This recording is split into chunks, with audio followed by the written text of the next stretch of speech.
The Arab Sugar Daddy and the Beautiful Indian Girl, a novel by Dr. Ahmed. This is a one-sided love story between a rich old Saudi man and a beautiful poor Indian girl. It has been written in English and translated into Arabic by Dr. Ahmed. It is an intriguing epic story narrated in 6 books. Book 1. The Arab Sugar Daddy falls in love with a beautiful Indian girl. Copyright. All rights are reserved. No part of this book may be reproduced, stored in a retrieval system, or transmitted in any form or by any means without the prior written permission of the author, except by a reviewer, who may quote brief passages from the review for printing in a public newspaper, general magazine, school journal, or university article. All characters in this novel are fictitious, and any resemblance to real people living or dead is purely coincidental. Chapter 55. The Rights of the Kafil over the Makful in the Middle East. After opening an account at the bank and depositing her first check for the huge bribe she got from the hand of Kafil's adulterous and cheating wife, then the happy Indian maidservant and her cute daughter went with the Pakistani chauffeur to the super mall to purchase clothes and dolls. Rayhana chose 4 beautiful dresses for her daughter Ifat and 3 lovely dresses for herself. She selected 3 pairs of shoes for her daughter, 2 for herself, plus some underwear for both. She also chose some beautiful Barbie dolls for her beloved female child. Her daughter Ifat has never seen such beautiful and costly dolls before.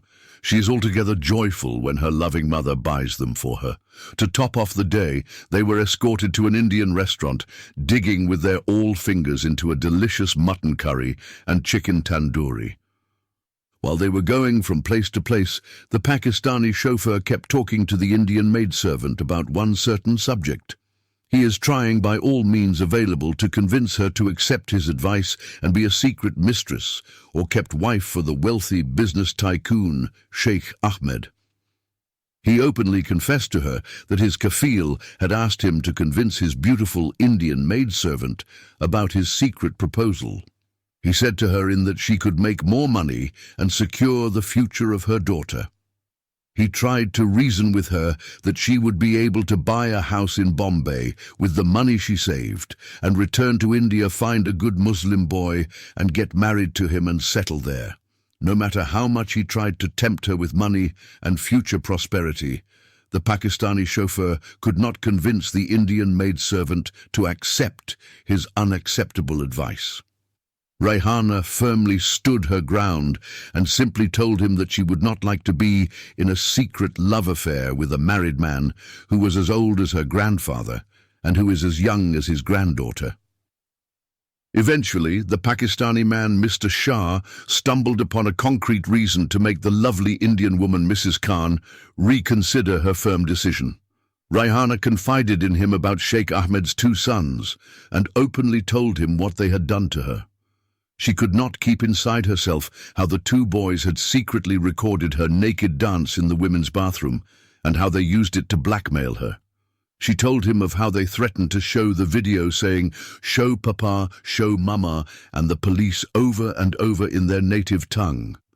She is scared that if the disgraceful video of her dancing in the nude inside the women's bathroom and masturbating while she was fully naked reached their parents and the Saudi police, she would be arrested, tried, convicted, and most likely sentenced to be stoned to death.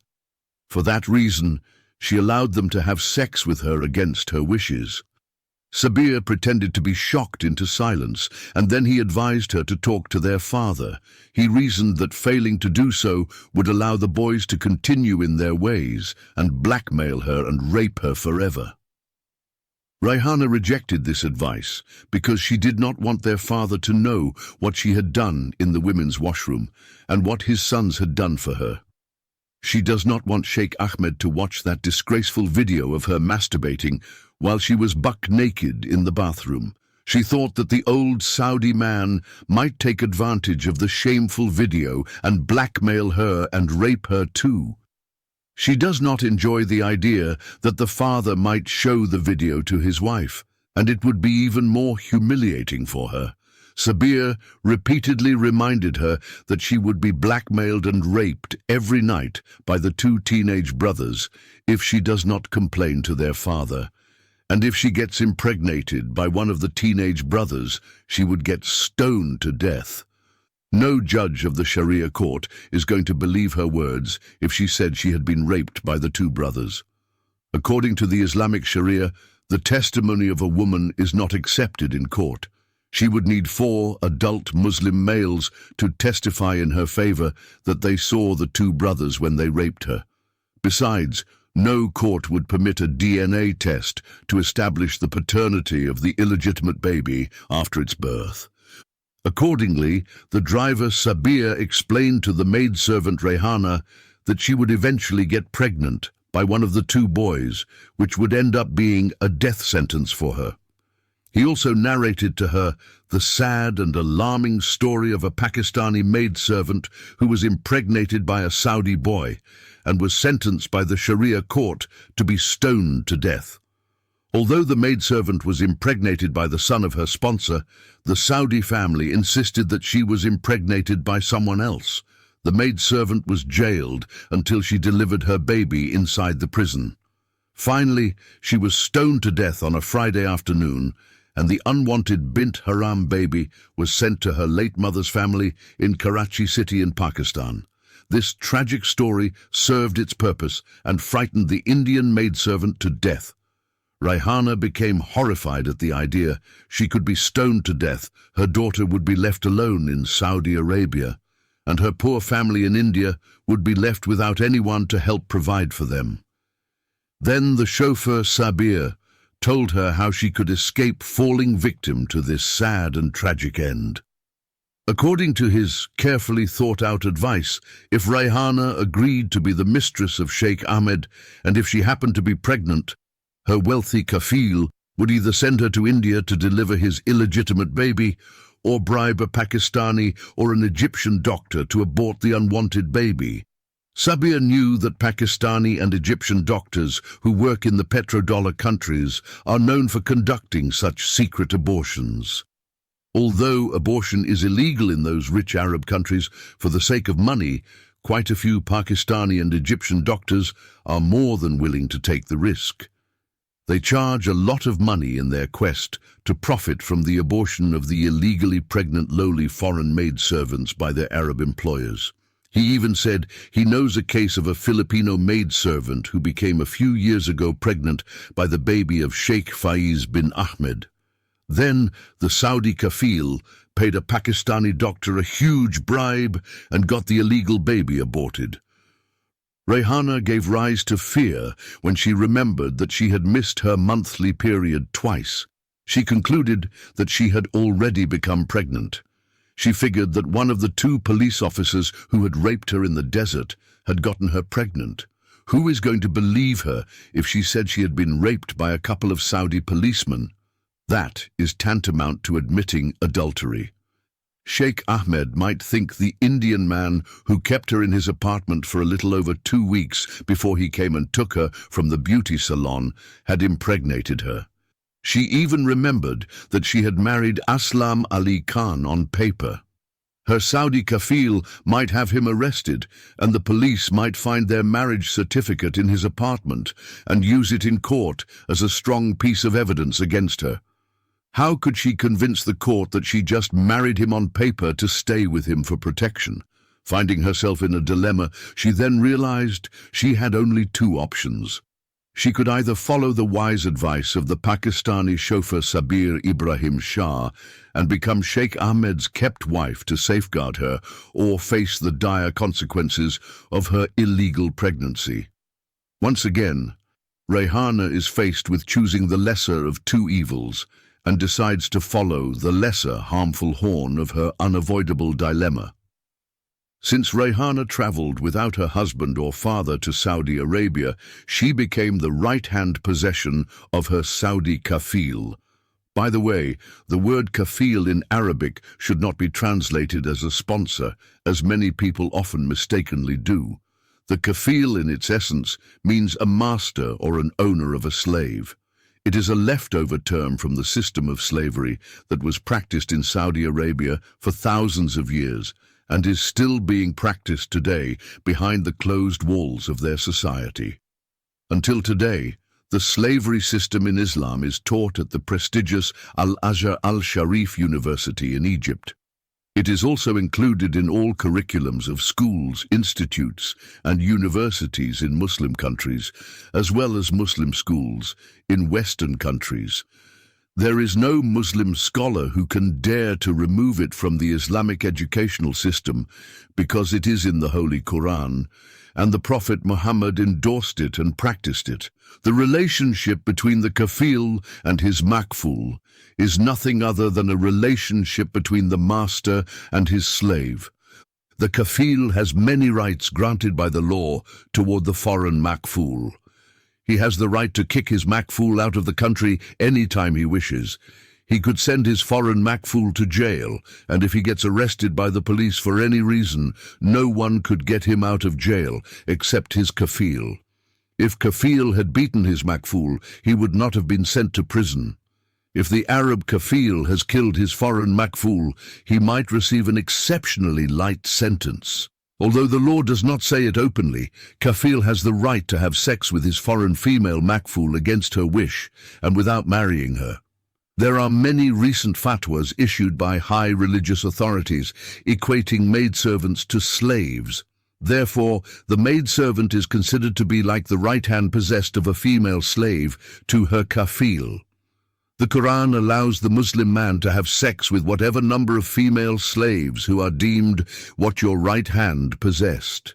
Surah Al-Nisa 4 verse 3 reads, "Marry of the women who seem good to you, 2 or 3 or 4, and if ye fear that you cannot do justice to so many, then one wife, or have sex with whatever number of your right hand possessed of female slaves." We need to draft a large article to help explain the above verse. In a nutshell, this verse allows a Muslim man to have 4 wives at the same time and hundreds of female slaves, as many as he chooses. Abdul Rahman ibn Awaf, one of the preeminent companions of the Prophet Muhammad, had 90 female slaves for sex, and he slept with them all without marrying them.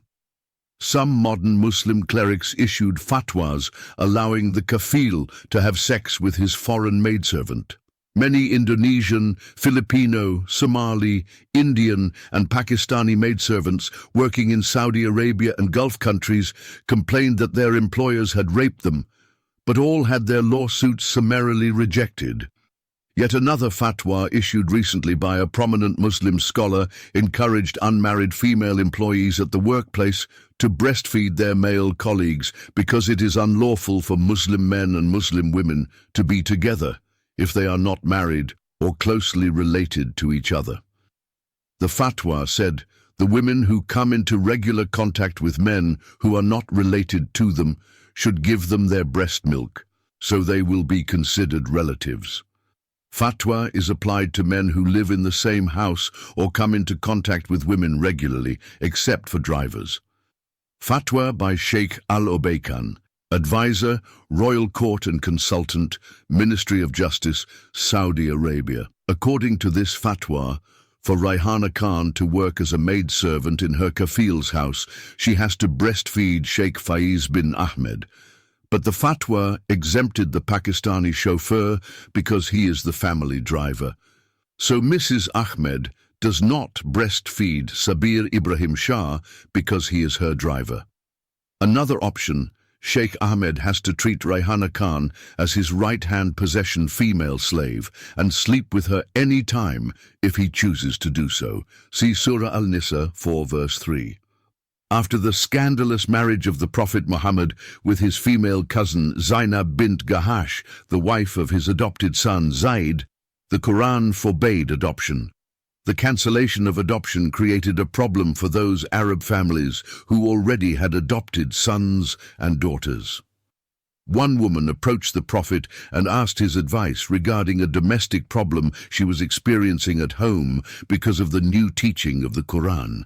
See Surah Al-Ahzab 33 verse 5. Let us see how the Prophet solved that problem.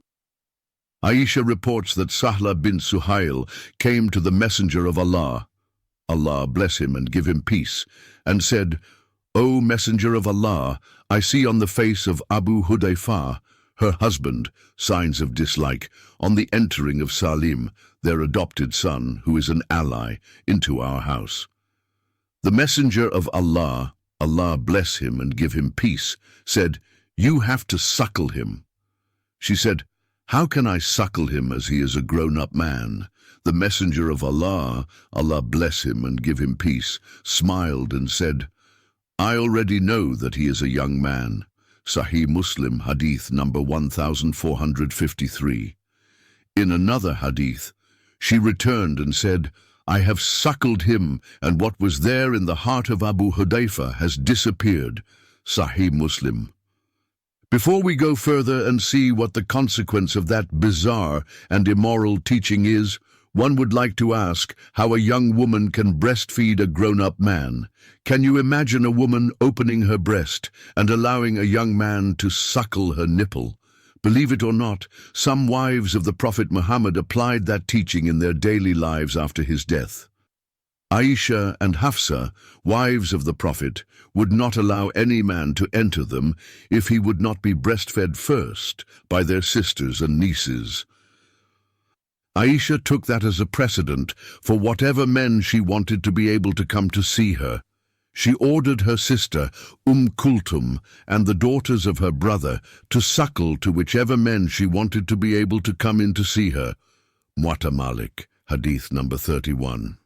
Yahya related to me from Malik from Nafi that Safiya bint Abi Ubaid told him that Hafsa sent Asim ibn Abdullah ibn Sa'd to her sister Fatima bint Umar ibn al-Khattab for her to suckle him 10 times so that he could come in to see her inside her tent.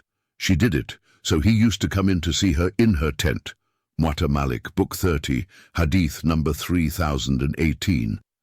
Such immoral teaching recently led an Egyptian Muslim sheikh to issue a fatwa permitting Muslim women to follow the recommendation of the Prophet Muhammad and breastfeed their male colleagues at the workplace. Dr. Izzat Atiyah, who is the head of the Department of Hadith in Al-Azhar University, which is the most prestigious Islamic institute of learning in the world, issued a fatwa. The fatwa declared that it is legitimate for a working Muslim woman to breastfeed her male colleague to avoid the sin of cloa, staying with a stranger in one room. Similar fatwas had been issued in the past by many sheikhs in many Middle Eastern countries, but this is the first time the fatwa came from a high-level academic of Al-Azhar University. Dr. Izzat Atiyah justified his fatwa by referring to the above-mentioned authentic hadiths of the Prophet Muhammad that permitted a Muslim woman to breastfeed her adopted son to make him her son through breastfeeding. To justify his scandalous marriage with his daughter-in-law, Prophet Muhammad forbade the noble social institution of adoption and deprived millions of orphaned or illegitimate Muslim children of being adopted by other families. Without this option of adoption, thousands of Muslim girls every year either kill themselves for fear of bringing disgrace to their families or get killed in honor killings by their families when they become pregnant without the sanctity of the marriage bonds.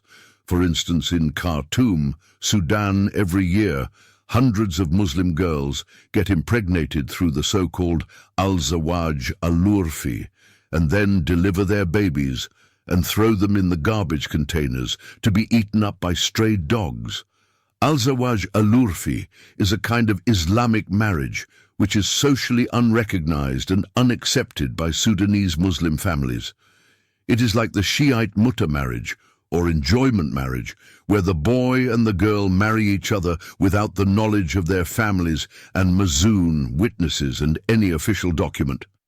Sometimes people rescue those unwanted babies before they die. Many times, those illegitimate babies lost some of their limbs, such as a hand or leg, which had been eaten up by stray dogs.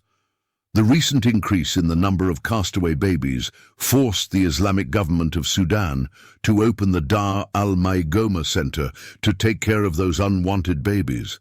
But no one is allowed to adopt one of those children and give them his name because adoption is illegal in Islam.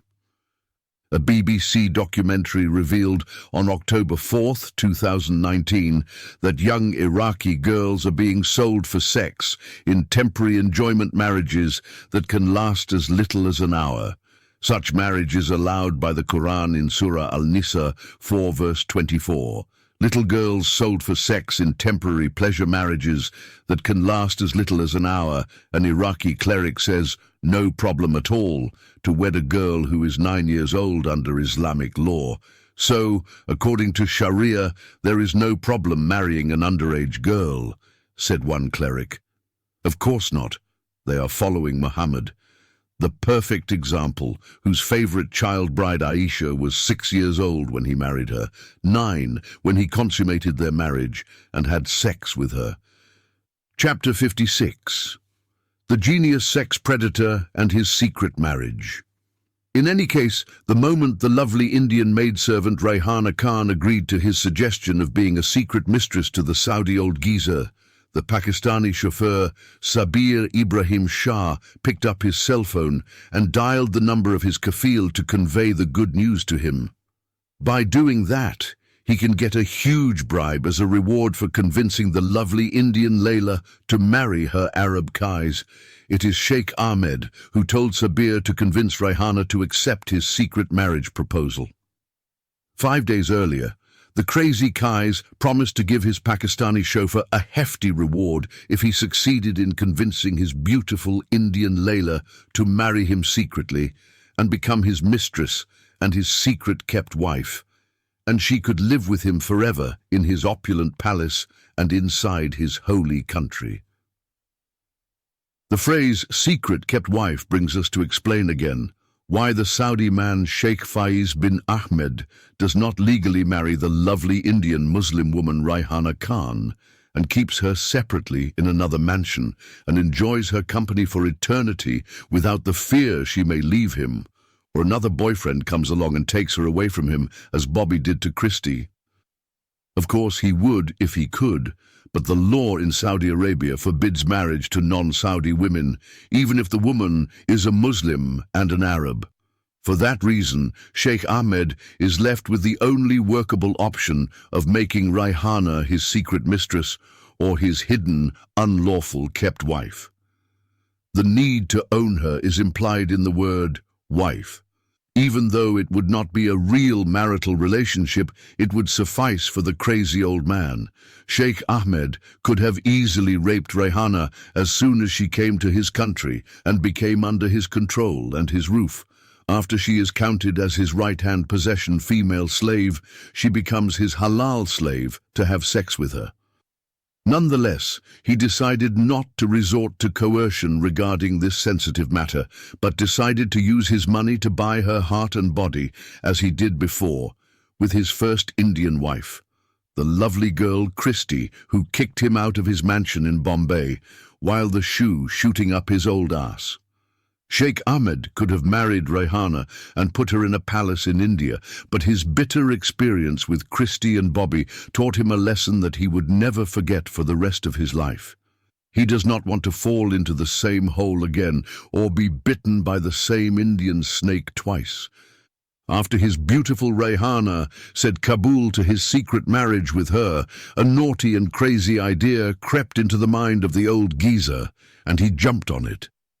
At the time of conducting the marriage contract, any Muslim girl in India would be asked by the religious mazoon or mullah to say Kabul, which means she agreed to marry her husband-to-be. This Urdu word means I agree with marriage. This is only in India because it is a secular country, and the law requires the girl's consent. In most of the other Muslim countries, the mazoon of the Maulana, who authorized to conduct marriages, would not even meet the girl or see how the bride looks. Her father is the one who is supposed to meet her prospective husband and the mazoon, and the father is the one who has to say Kabul, Whether the girl agreed to the marriage or not is not Mazoon's business. For a Mazoon to conduct a lawful marriage and issue the marriage certificate, he needs the signatures of the father, the future husband, and the two Muslim male witnesses. Most marriages in Muslim countries are conducted in mosques, as if the marriages were between the future husbands and the fathers of their brides. I think Muslims should be given credit for being the first people on earth to come up with the idea of gay marriage. According to Islamic Sharia law, a woman is utterly incompetent to enter into a marriage contract herself, or for anyone else, even though her guardian could authorize her to do so. A father can contract the marriage of his virgin daughter with any man without asking for her consent, whatever her age, cited in Verma 1988, page 24.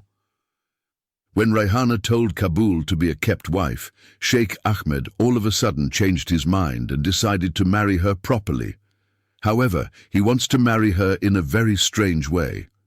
No human being has ever thought or dreamed of what he is planning to do. If his plan worked, he would be the first to conceive the bright idea, and his name must be added to the list of Guinness World Records. He wants to hire a man to marry his lovely maidservant Rayhana instead of him.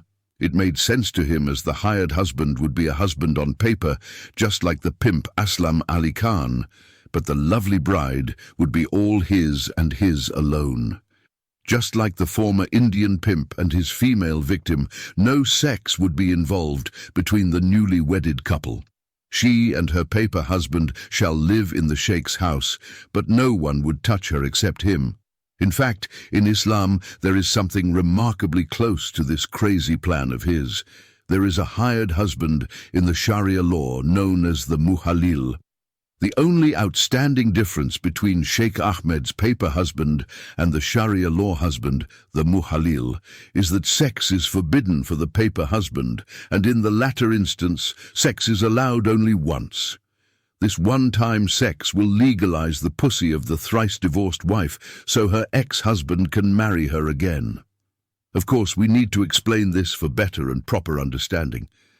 Some Muslim men who divorced their wives 3 times and wanted to have them back would not like their ex-wives and also soon-to-be wives again, fornicating with other men.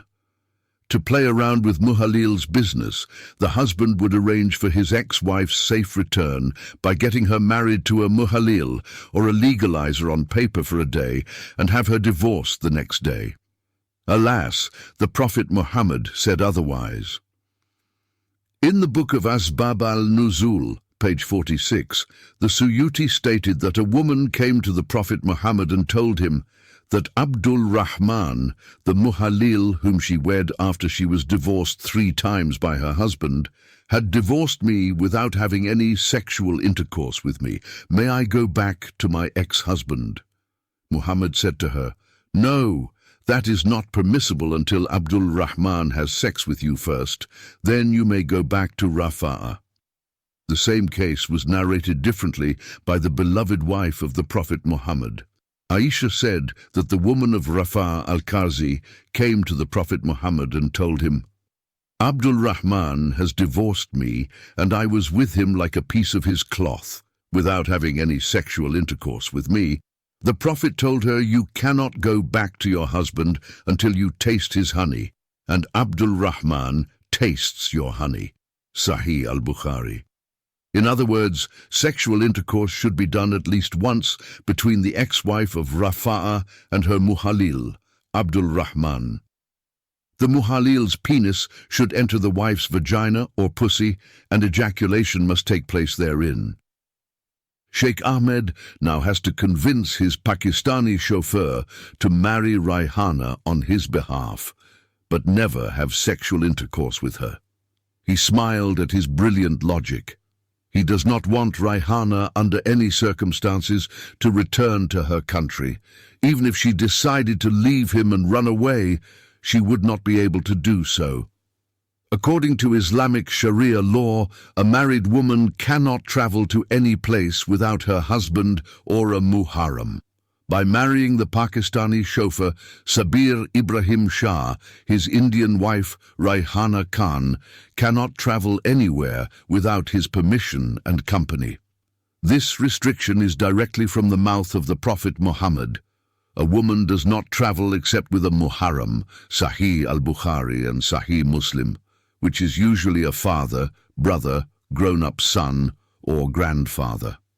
Of course, she can travel with her lawful husband too, but in no uncertain terms, she cannot go out of her house without one of those close relatives. Even her mother cannot take her out of the house of her husband, which should be called a maximum security prison. A Muslim girl can go out of her father's house, either to go to her husband's house in case of marriage, or to her grave in the event of her death.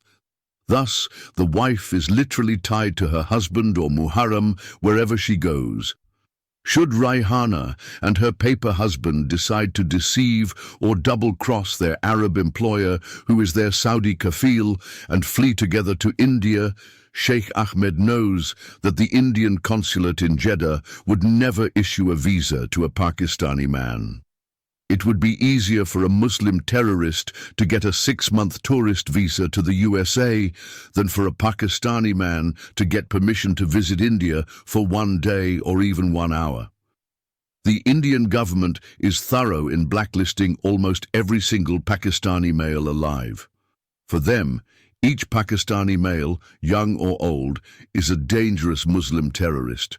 Secondly, Sheikh Ahmed, like most men in the Third World, abhors the use of a condom while having sex with his female sex partner, so he expected that his secret-kept wife might get pregnant from their first encounter on a bed. If so, he would just take her to a Pakistani doctor, bribe in hand, and have the unwanted baby aborted. This would expose his wife's sundry indiscretions unnecessarily to all. His way, he reasoned, if a baby should result from the secret union, the baby would be considered by his family members and Sharia law the child of the paper husband, his Pakistani chauffeur.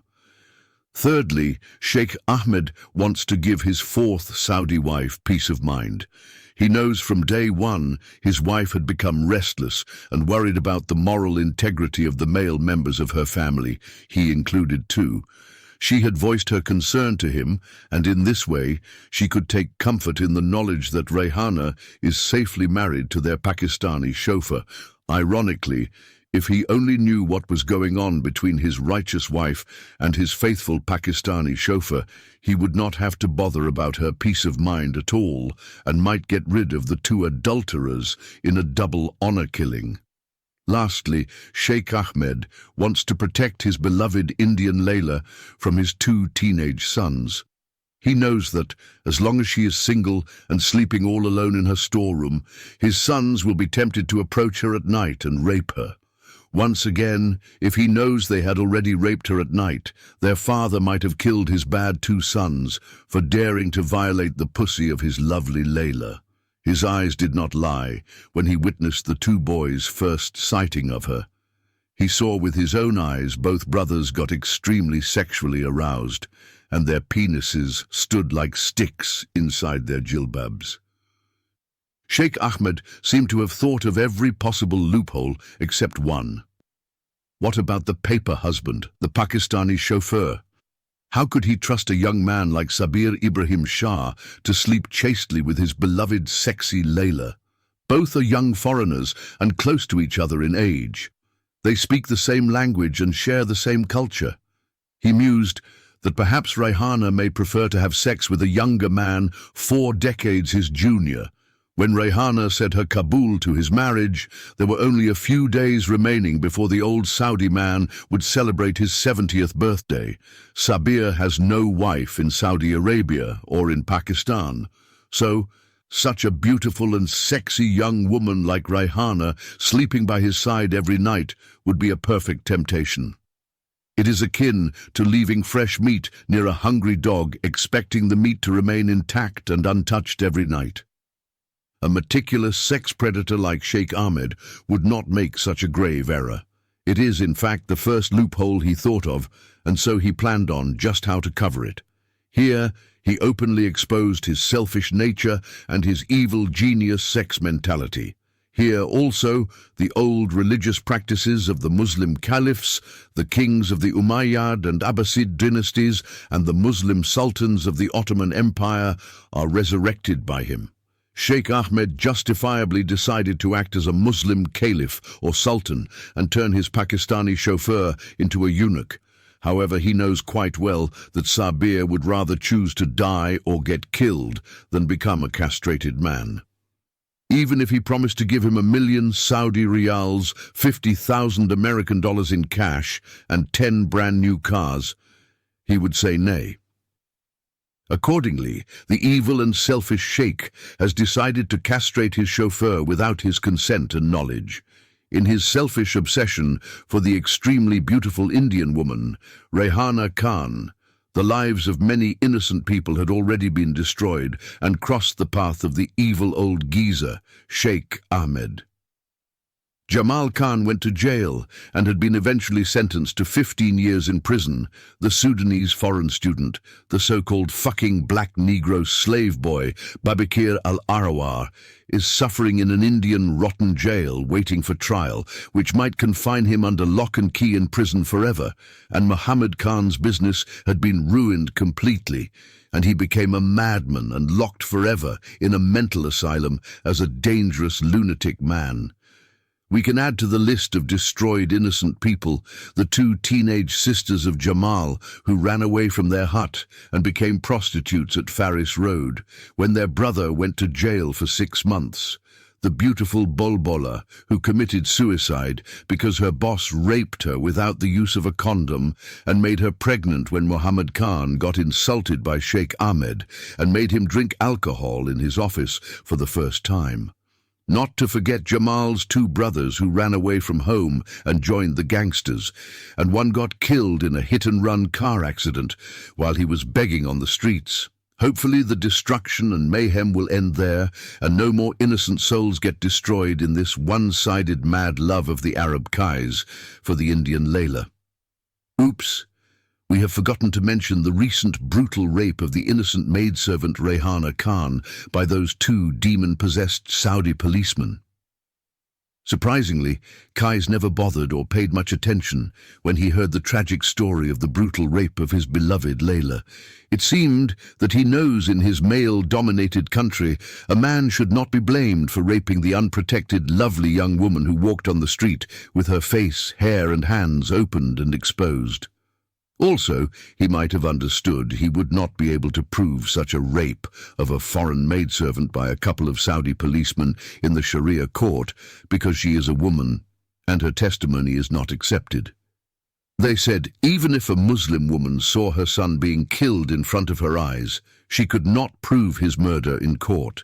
Lastly, it might be because he is afraid the Saudi policeman might rape his lovely and sexy Indian maidservant all over again, if she brings to them such an unprovable accusation against their police colleagues. Chapter 57. He was preparing for the pseudo-marriage.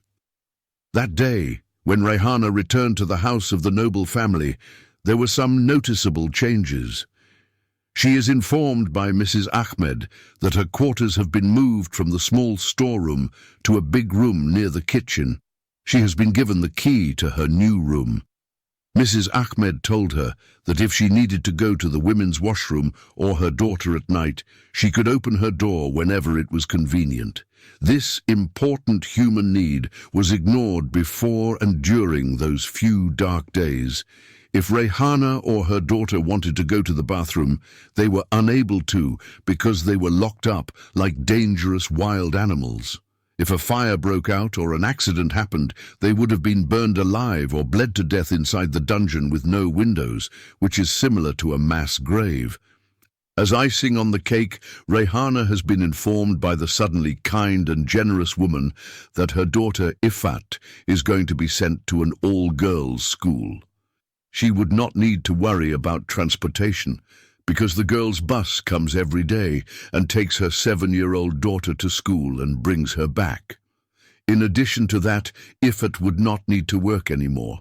She has to tend to her studies, And in her playtime, she needs to get some exercise and play with her new dolls.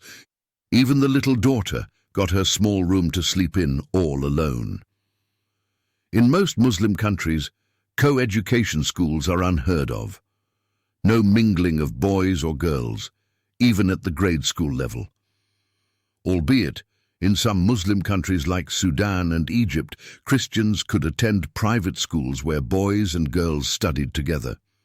It was only after Sudan implemented Sharia law that those schools were jointly shut down by orders of the Ministry of Education and the Ministry of Religious Affairs. In the Kingdom of Saudi Arabia, women are not allowed to drive cars. Only men are allowed to drive vehicles and bicycles. The driver of the schoolgirl's bus has to be a male 70 years of age or older. If the girl's bus broke down or was involved in an accident, the traffic police would close down all streets leading to the location. If any male dared defy the police and ventured into the cordoned-off area, he would be killed or mortally wounded by the bullets of the cops. The police would then phone the Ministry of Education and report the matter. The Ministry of Education would send another girl's bus with another old male driver. This might take hours. Even so, the girls are to sit on the bus and wait for the second bus to arrive.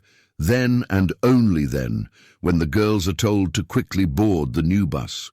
The girls are covered from head to foot with black abayas and niqabs, which wrap their bodies like onions.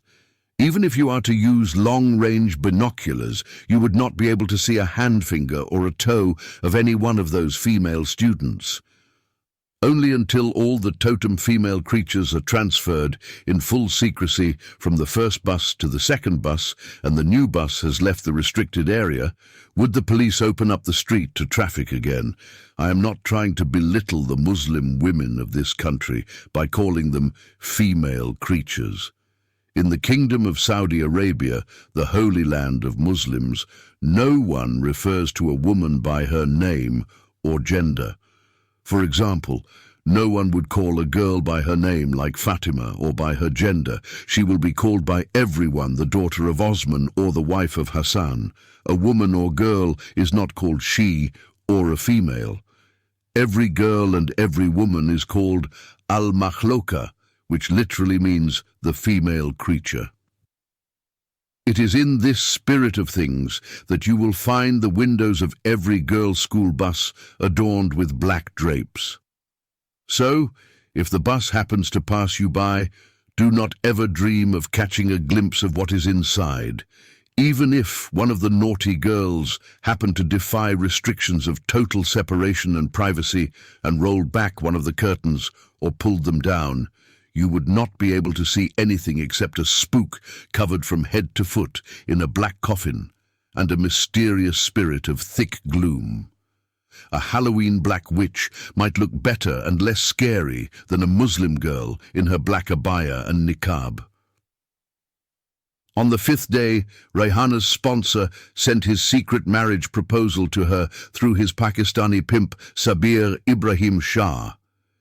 Out of fear for her life, and due to her strong belief that she is pregnant, Rayhana consented to become the secret mistress of a man who was over 48 years older than her. She was petrified when she saw the old geezer again. She's afraid he might jump on her at any moment and rape her because she is, for all wants and purposes, his sex-secret concubine. Not in the know, the odd behaviors of the so-called noble family puzzled Rayhana. Everyone she met in that house turned out to be abnormal and amoral. She is troubled by the unnatural behaviors of the two teenage sons who managed to enter the women's washroom and videotape her naked. The naive Rayhana is under the impression that the two sons somehow entered the women's bathroom, hid, and shot the video. She is also baffled by the sexual intercourse and shameful adultery and porn video she witnessed between Mrs. Ahmed and the Pakistani chauffeur. She is puzzled as to why the wife of the old man is not satisfied with her husband. Why does she need a manservant for sex? Lastly, Rayhana is really confused by Sheikh Ahmed's desire for her. Why is he not content with his 4 Saudi wives? She had already learned through Sabir Shah that Sheikh Ahmed has 4 wives, and every day he visits 1 night of the week to perform his husbandly duties. Rayhana asked herself, why does the old geezer want or need a maidservant for sex? She is puzzled by the sexual prowess and strength of such an old man. How could he manage to have sex every night with a different woman and still want another one? Did he bring her from India to his country for sex? While Rayhana is wrapping her extremely naive and unsophisticated mind around these things and trying to understand what it all means, the Pakistani chauffeur approaches her in the kitchen and tells her something that confuses her even more. The report from Sheikh Ahmed suggested that she has to get immediately married to Sabir on paper. As she listened to his explanation, it made no sense to her whatsoever. She vividly remembered that Aslam Ali Khan convinced her to marry him on paper out of fear his neighbors would report him to the cops to have him and his Indian concubine get stoned to death.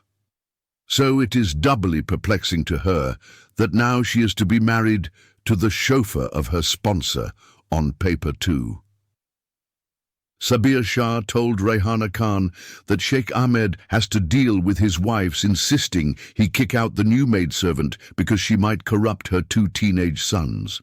The chauffeur revealed her sponsor knows full well that his wife's rantings are justified on the grounds the new Indian maidservant is young and beautiful and possesses a very irresistible sexy body. For that reason, her sponsor thought that if the maidservant agreed to marry the chauffeur on paper, his wife would have peace of mind. The wife would then be satisfied, knowing that her teenage sons would understand the maidservant is now a married woman with a lawful Muslim husband to protect her, and therefore they would not come near her room at night and rape her again. Rayhana does not like the idea at first. But when she heard that the chauffeur would protect her from those 2 evil sons who had already raped her, she changed her mind and once again said Kabul to his marriage betrothal. Sheikh Ahmed used to spend only 1 day with his 4th wife, but for reasons known only to himself, he decided to spend 3 days with his wife, number 4. When wife number 4 asked him why he was spending more days at her residence, he replied that he was not feeling well and needed to take some rest until he recovered. The ignoble and despicable Arab woman does not like that her husband is spending all this time at her house. She knows it does not matter really how many days he stayed at the residence, because he is not going to touch her anyway. Try as she might, she could not remember the last time her husband actually had sex with her. It has been years. For that reason, she went for the handsome young Pakistani Sabir Shah to satisfy her sexual needs. She is older than her secret lover and younger than her husband. When the 2 servants agreed to marry, Sabir Ibrahim Shah was 30 years old and Rayhana Khan was 22 years old. The lustful old geezer is 70 years old by now. That day, Sheikh Faiz bin Ahmed sent his Pakistani chauffeur to request the presence of his Indian maidservant to have her come and meet her Saudi kafil in the living room. At once, Rayhana left the kitchen and walked into the living room. Then, the old Saudi told the Pakistani chauffeur in front of his wife to take the new maidservant to the super mall to purchase a total of 7 dresses, 4 for Rayhana and 3 for Ifat. They should also purchase inner garments and 3 pairs of shoes each. The kind sponsor ordered that when little Ifat returned from school, she should have at least 3 beautiful new Barbie dolls in her room. When Sheikh Ahmed extended his wonderful generosity towards his maidservant and her little daughter, his noble wife was sitting near him in the living room. The despicable wife is careful not to let the fact that she has already bought clothes and dolls for the maidservant and her daughter. She just kept silent and offered no objections. What troubled her heart more was seeing her secret lover going out with the young and beautiful maidservant. She's afraid they might get along a little too well and fall in love at first sight. It would seem Sheikh Ahmed had immediate plans for the young maidservant and chauffeur. He had already phoned many places and made many preparations for the pseudo-marriage between Rayhana and Sabir. He had told Sabir some of the details of his scheme, but hid many other details from him. He decided to keep the marriage of his two young servants as a great surprise for his wife and their two sons. Rayhana had technically given her Kabul the previous day, but Sheikh Ahmed decided not to rush things and be prudent. The Arab Qais could have crept into the room of his beloved Indian Layla, for she had already agreed to surrender herself to him, but he controlled his lustful inclinations and decided to wait until everything was done properly. He knows it is only a matter of a few short hours before his lovely Layla is going to be his and his alone. He would then have to possess her forever. He has to admit that he had never enjoyed such a dreamy and peaceful night's sleep in all his life until after his Layla had said to him, "Kabul." Following the orders of his master, the chauffeur took Rayhana first to a private clinic. It is owned and run by a corrupt medical Pakistani doctor.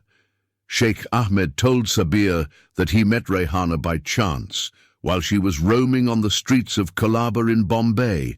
Therefore, he is scared Rayhana might be a prostitute and carrying some dangerous sexually transmitted diseases such as AIDS, syphilis, genital herpes, etc.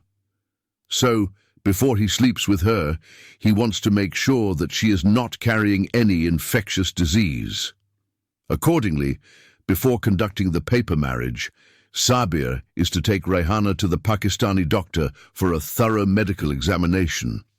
On the other hand, the story he told Rayhana is that the law in Saudi Arabia requires every couple to go through a medical checkup before they are to get married. In the interest of keeping that facade, Sheikh Ahmed told his chauffeur to undergo a checkup too. In that way, his beloved Rayhana would not be suspicious of his intentions. Of course, that is just what the old Saudi told his Pakistani driver. The Pakistani doctor had received a totally different set of instructions as far as the chauffeur was concerned. Firstly, he knows very well that Rayhana is not a prostitute. She refused to give him her body even though he offered to pay her thousands of rupees. Secondly, he told the corrupt Pakistani doctor to put Sabir under general anesthesia and castrate him. Thirdly, regarding his Indian maidservant, he strictly warned the doctor not to expose her nakedness or even touch her body, especially her private parts. He demanded one of his female nurses check Rayhana for any possible disease. If need be, the nurse should treat her ailments, if any. When the soon-to-be-married couple arrived at the clinic, the Pakistani doctor kept up the charade and promptly sedated the Pakistani chauffeur. He then castrated him under general anesthesia. When Sabir gained consciousness, he felt a dull ache in his penis and testicles, never suspecting what has transpired. Rayhana underwent a full-body checkup work performed by a female nurse. All tests are negative. After her checkup, Rayhana had to wait a long time for the chauffeur to rejoin her. She felt a great relief when the Pakistani young man finally appeared, but she was curious why his checkup took so much longer than hers. Having no knowledge or reason to question the procedures at the clinic, she does not bother to find out the reason for the delay from him or the clinic. Chapter 58. The Wrath of the Adulterous Arab Wife. Immediately after the clinic appointment, the two servants went to the appointed Pakistani religious mazoon or mullah and asked him to conduct their Islamic halal marriage. Sheikh Ahmed had already phoned the religious leader and informed him that his two foreign servants were getting married and coming to his office to conduct their happy matrimonial union. As soon as she laid eyes on the mazoon, Rayhana recognized his face. He is the very same Pakistani imam who came to the apartment of Aslam Ali Khan and conducted her former pseudo-marriage or the halal Islamic nikah with the Indian pimp who sold her as a female sex slave to his Saudi friend. The Pakistani Imam, or Mazoon, also has not failed to recognize the extremely beautiful Indian girl, Raihana, that he had conducted her marriage with another young Indian man before. He is surprised how a married woman could get divorced in less than 3 weeks and then go for another man. He knows, according to the Quran, she is supposed to wait for 3 months and 10 days before she gets remarried to another man. But for the sake of getting his money, he ignored the matter of legality. He is minding his own business. He does not say anything to her. He photographed the couple with his little camera and then conducted their so-called halal nikah contract. He has his own 2 Muslim male witnesses to add their signatures to the marriage. After receiving his fees, he issued their 2 marriage certificates and handed them over to the 2 newlyweds. Raihana, in yielding to the complicated situation, kept mum too. She thought there was no need to inform her new pseudo-bridegroom about her former paper husband. It does not matter if he does not know, because he too is just like a fake cock who has a new hen or a dog with a bitch, but he has no right to have sex with her. After the religious marriage, the newly wedded couple was allowed to leave the Pakistani Imam's place of business, and the bridegroom took his on-paper bride to the super mall. Sheikh Ahmed had already phoned a boutique shop and placed his order for a beautiful wedding gown for his secret-kept wife or concubine and a dashing suit for his Pakistani pimp. The eccentric crazy lover Kais wants to see his lovely Layla in her wedding gown so that he can enjoy his first wedding night with her. His dream is, at last, coming true. He had already lost her twice before. The first time he lost her was when she was jailed for many months in a Bombay prison cell, and the second time was when he thought that she had been raped and murdered, and her body dumped somewhere in the sands of the Saudi Arabian vast Sahara Desert.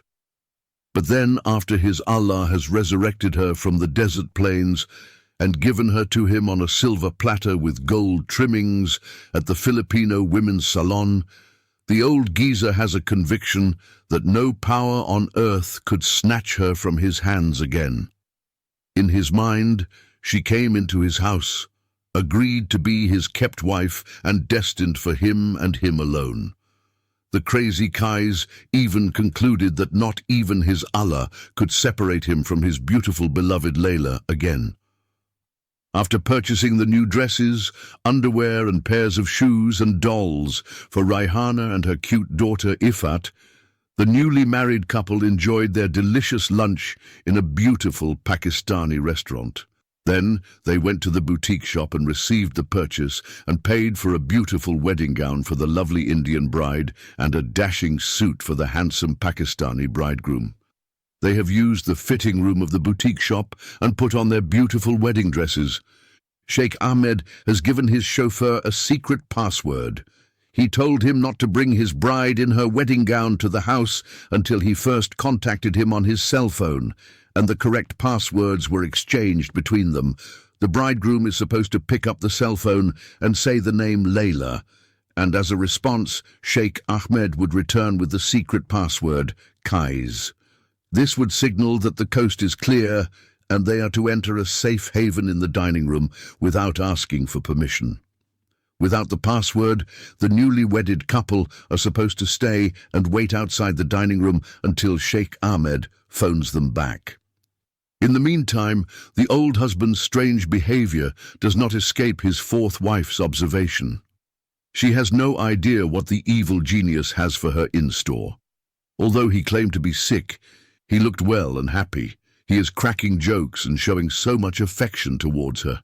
He even came into the kitchen and helped her while she was cooking lunch. When the lunch was prepared, he was the one who carried the heavy tray into the dining room.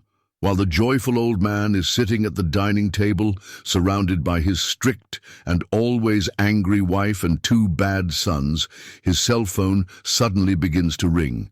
He took his cell phone out of his pocket and glanced at the caller ID. He raised his voice and shouted a greeting. Then he shouted even louder and said, Kais. After that, he cut off the cell phone and replaced it in his pocket. He even kissed his phone before putting it inside his big white jilbab pocket. His wife and sons could not understand this brief exchange of greetings on the phone. His big son, Khalid, asked him, "Papa, who is this Kais?" "My two beloved sons, Khalid and Tariq, and my dear wife, Mastura. Today, I have a great, pleasant surprise for you.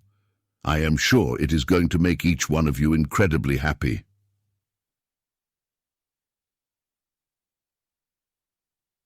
Before his beloved sons and dear wife could be able to demand an explanation about this great pleasant surprise, the door of the dining room is thrust open, and the incredible surprise has entered in flesh and bones while they are holding hands together. The two sons have already considered Rayhana as an exceedingly gorgeous young Indian woman and having a sexy body. But when they saw her clad in her wedding gown, they thought a virgin of paradise had descended from heaven and appeared in human form before their very eyes. They stood up while their mouths were opened without uttering a single word. Mrs. Ahmed has a different set of emotions boiling inside her when she sees the newly wedded couple. She felt the urge to pick up the knife from the dining room table and stab Rayhana in her heart for having the audacity to marry her secret handsome lover. Every passing second does nothing to quell the rising flame, ripping her jealous heart into pieces. If anyone had touched her body at that critical moment, she would have exploded for sure, as if she were a female suicide bomber terrorist with an explosive device strapped around her thin body. As fate would have it, it was the hand of her husband who touched her at that very instant. What followed is the loudest, angriest filth anyone has ever heard coming out of her contemptible mouth. She said to her husband, "Kosomak ya ibn al-Sharmuta, Anik Omak, if you dare to touch me again, which means you motherfucker, I will fuck your mother." Then she pushed his hand away in a fit of indescribable anger. If she is not the daughter of one of the richest men in Jeddah City, her husband would have strangled her to death for daring to call him the son of a bitch, and "I will fuck your mother's pussy if you touch me again." But he is scared that her dangerous father might either send him to jail forever or get him beheaded for daring to murder his daughter. Besides, the old geezer is worried that he might lose the profitable business partnership of her wealthy father if she told her daddy that her husband has beaten her for the sake of a lower-than-dirt Indian maidservant. Therefore, her husband could neither reprimand her for her filthy words nor attack her physically. Instead, he requested the newly married couple occupy 2 chairs near her and have lunch with the noble family. Before she could do or say anything, the 2 wedding servants sat down and occupied their seats as if they were sitting on their wedding thrones. Unfortunately, the lovely new bride sat beside her, carefully arranging her beautiful wedding gown around her, but still it touched the outraged woman of the house. That is the feather that broke the camel's back. The extremely outraged wife began to shake in rage and foam in her mouth. Therefore she used both her hands to push Rayhana and her gown far away from her, and the shove made the new bride plop down on the floor right next to her chair.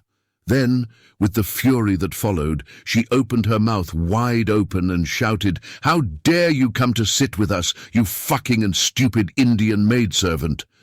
Rayhana shot up to her feet and fled for her life, heading to the kitchen. Her bridegroom stood up on his feet and began to tremble from head to toe. "You stupid Pakistani kolam and slumdog! How dare you to marry that stupid Indian maidservant without informing me or asking my permission?" "Mastura, I gave them permission to get married," shouted Sheikh Ahmed. "She has come here to serve us, not to get married and have a honeymoon and get fucked all night long as if she's in an Indian dirty brothel house and we are here pimps. She is our paid maidservant and not our female slave. We cannot decide for her when she can marry or to whom she has to wed. Okay, go and book for her a room in a 5-star hotel and let her enjoy her honeymoon there. I don't want to see her anymore in this house." "Mastura, calm down. Remember, I'm the one who brought her to work for you. I could have sent her to any of the other 3 wives, but you said you needed a maidservant. I don't want her anymore. I will do all the housework by myself. Send her wherever you want to send her. I do not care, except she is not staying here. No, you cannot order me. Rayhana is going to stay with her husband Sabir and work in this house. Yes, my dear mother, please let Rayhana stay here. She is an exceptionally good housekeeper and a genuinely nice lady. We like the way she cleans our rooms better than those other ugly African maidservants. She does particularly good work here, and we're incredibly happy with her, said Khalid. Yes, our mama. Rayhana is our beloved sister, and we love her so much. She shouldn't go to any other house, said Tariq. Feeling the walls closing in on her, Mrs. Ahmed got up from her chair and marched straight toward her bedroom. The sound of slamming doors followed. Immediately, Sheikh Ahmed stood up and asked his chauffeur to follow him to the kitchen. When he entered the kitchen, he found Rayhana sitting in a corner, crying bitterly. He sat beside her and embraced her so dearly. It felt so good, for he had never touched his beloved Indian Layla so tenderly before. If it was not for his 2 teenage sons, who came running in behind the Pakistani chauffeur, he would have kissed her on her lips and more than likely consummated his marriage and had sex with her right there on the kitchen floor and fulfilled his heart's longing. For the sake of this special day, the mad Arab Qais waited for so long, spent a lot of money, and fought many deadly battles against human beasts and dangerous Hindu policemen. Chapter 59. On the first wedding night of Qais and Layla. Sheikh Ahmed waited impatiently for the sun to go down so that he could spend his first wedding night with his beloved secret concubine. His beloved Layla had given him the Kabul, and his convoluted plan of getting her married to his chauffeur worked perfectly, his furious wife aside. He phoned the Pakistani doctor and confirmed that Sabir Ibrahim Shah had been rendered totally sexually impotent.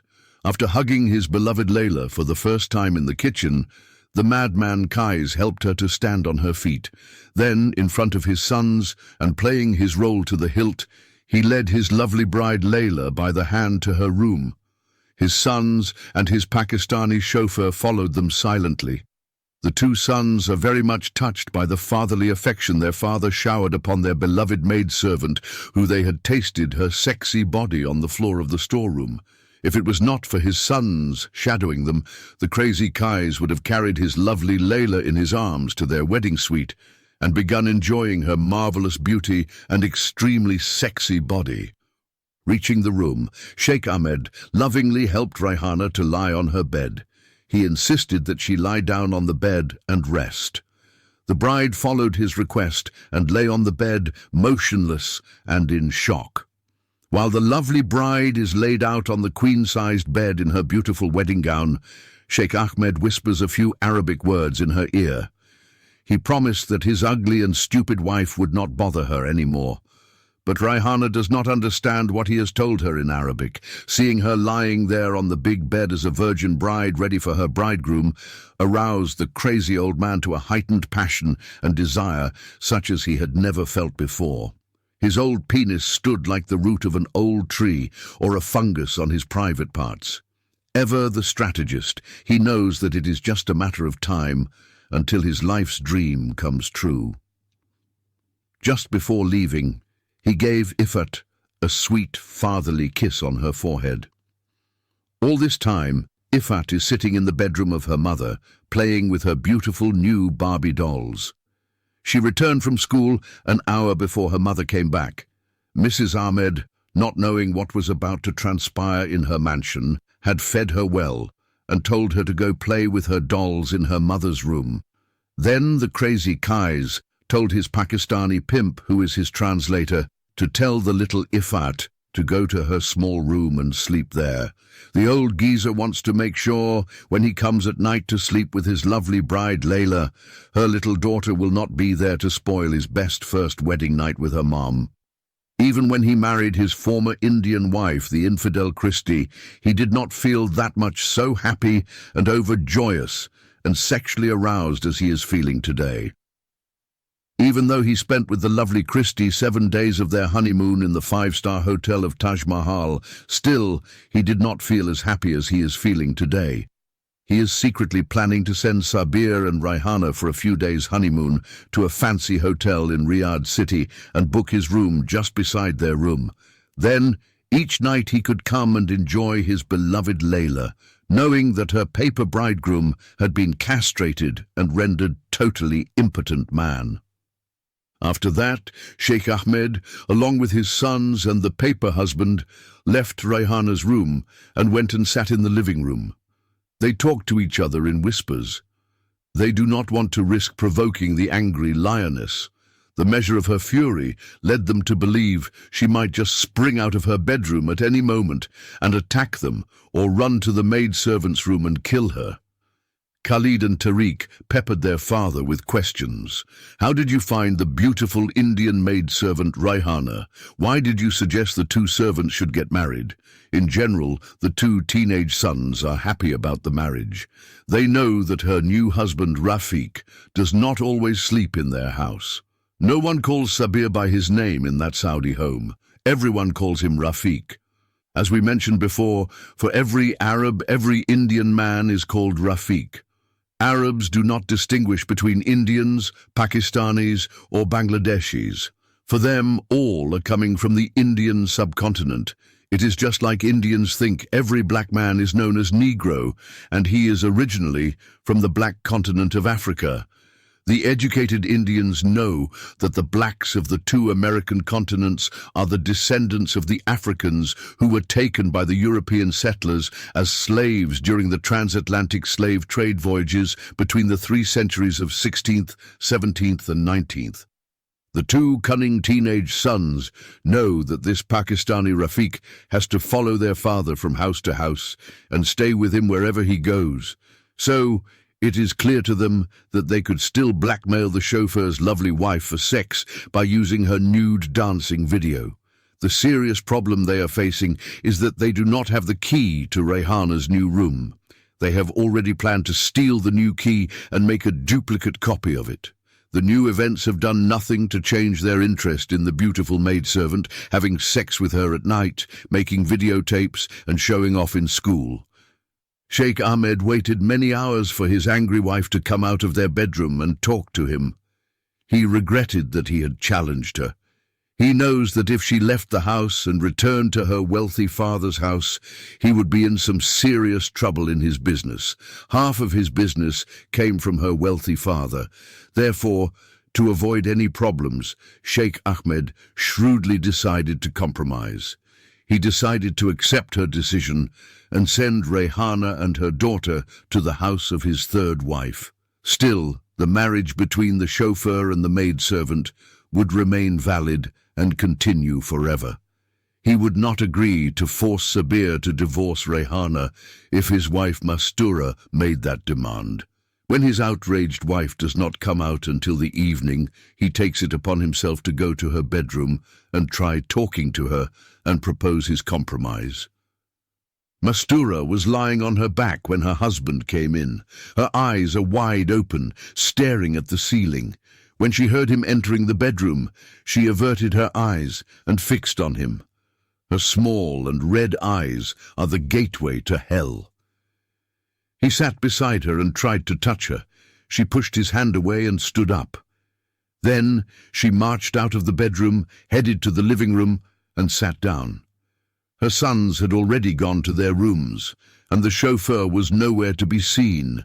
She became more outraged when she visualized her secret lover and sex satisfier on the bed, and having sex in her house with that dirty Indian maidservant. Thoughts of stabbing Rayhana still clouded her mind. Her husband came and sat in front of her, trying to engage her in conversation. Once again, the extremely angry wife purposely ignored her husband and remained silent. Through her silence, he apologized and promised to send the new Indian maidservant, Rayhana, and her daughter Ifat to his third wife's house.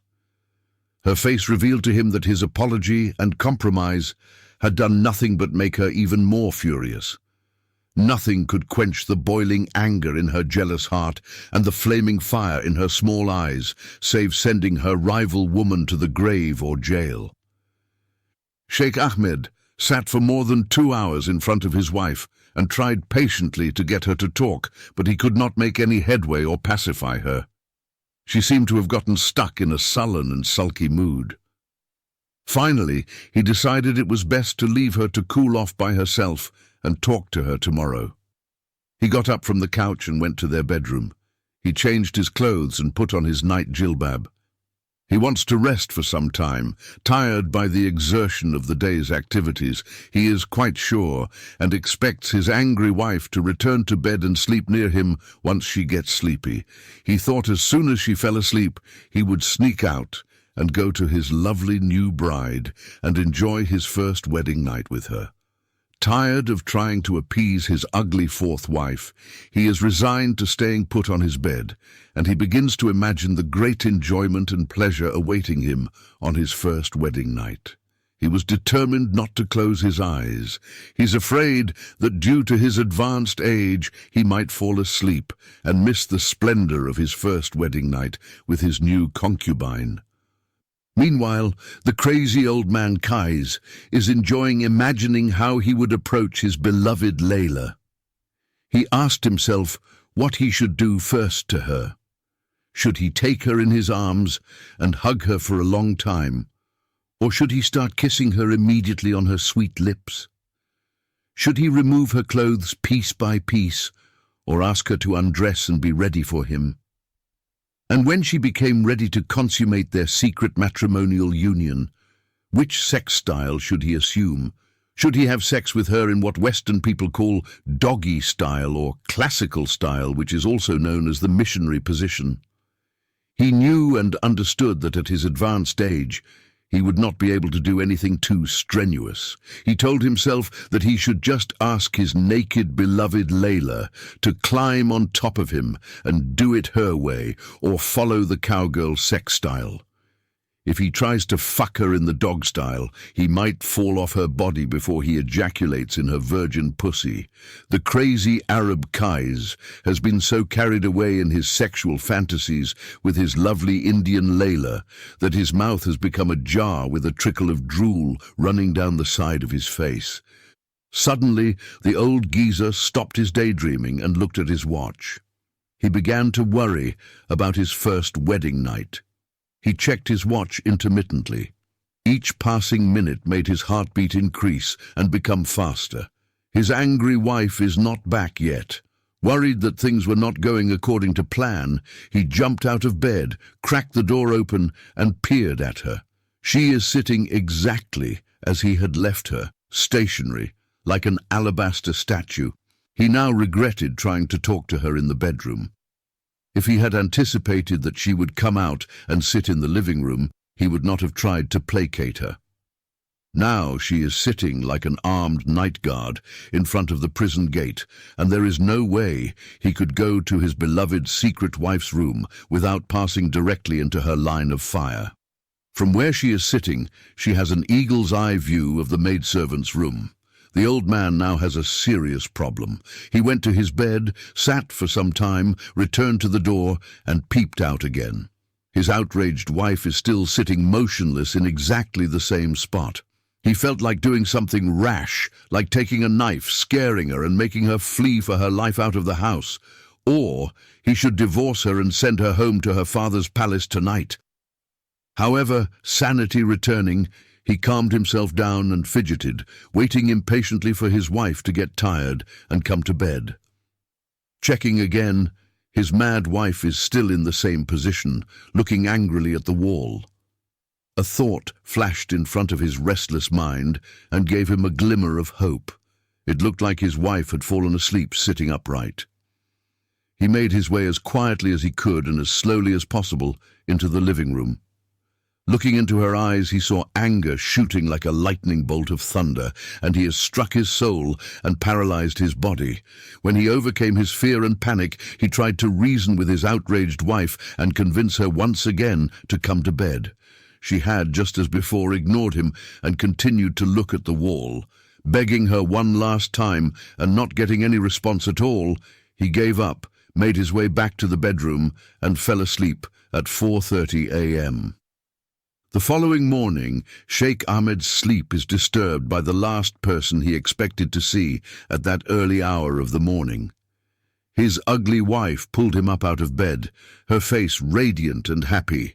She could not hide her joy. She laughed hysterically to the point where she could not talk, until she fell near him on the bed and held her stomach. Sheikh Ahmed thought that he was dreaming of an unattainable dream.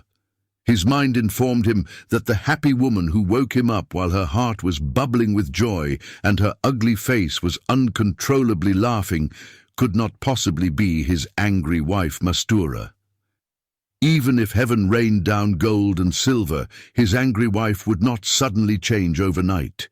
She held his jilbab and shook him violently over and over again and laughed hysterically. By now, he is fully awake and convinced that this is indeed no dream. He has no choice but to accept the unavoidable fact that this cheery wife and jovial woman is actually none other than his ugly fourth wife, Mastura. To him, it looked as though she had lost her mind due to her strong emotional trauma. His first reaction is to slap her face and bring her to her normal mental condition. Some people believe a powerful slap is a remedy for sudden madness. So Sheikh Ahmed lifted his right hand as far as possible and struck his wife on her cheek. Her small eyes happened to be closed, and she was laughing when he hit her on her left cheek and made her left ear deaf. For that reason, she could not see his right hand when he raised it above his head. Mrs. Ahmed, shocked back to normal, reverted back to being the poisonous cobra woman and shouted at her old husband, "You must rather go and slap the Indian prostitute that you have brought to me from the street. Go and see the men who have come to take her away." Sheikh Ahmed was so troubled when he heard the tone of her challenge. It frightened him to hear her say, "Go and see the men who have come to take her away." He asked her in fear and trembling, "Who has come to take the Indian maidservant Rehana Khan away?" "The Jeddah policemen have come and arrested her and want to drag her from here and throw her behind bars. They are waiting to talk to you before they take her away." If his wife had brought a knife and severed his neck or stabbed his heart, Sheikh Ahmed would not have felt so much pain. His body has become so hot as if someone has set it on fire. He began to murmur unintelligibly. He tried to stand, but his feet failed him. His ugly wife helped him stand with much difficulty and assisted him until she managed to bring him out. The sight of 4 Saudi policemen standing in the living room greeted him like 4 scary demons suddenly manifested in front of his eyes. He has seen his beloved Layla in chains, while she is kneeling on the floor and her hands are handcuffed behind her back. She is still in her beautiful wedding gown. Instead of asking them why his Indian maidservant Rehana Khan has been arrested, his eyes are begging the Saudi policemen to have mercy on him and release his beloved Layla. One of them spoke to him in a harsh voice and said, "This young Indian woman is a professional prostitute. She goes around the city cheating men, getting them to marry her, and eventually she robs them of their money and runs away. In less than 3 weeks, she has deceived 2 men and married them. Here we have copies of her 2 marriage certificates. One marriage certificate is with an Indian man by the name of Aslam Ali Khan, and the second marriage certificate with a Pakistani man by the name of Sabir Ibrahim Shah." Sheikh Faiz bin Ahmed could not take the impact and shock of what he had heard, and therefore his brain stopped functioning. His body was first frozen, then paralyzed, and he became deaf, dumb, and lost all his senses.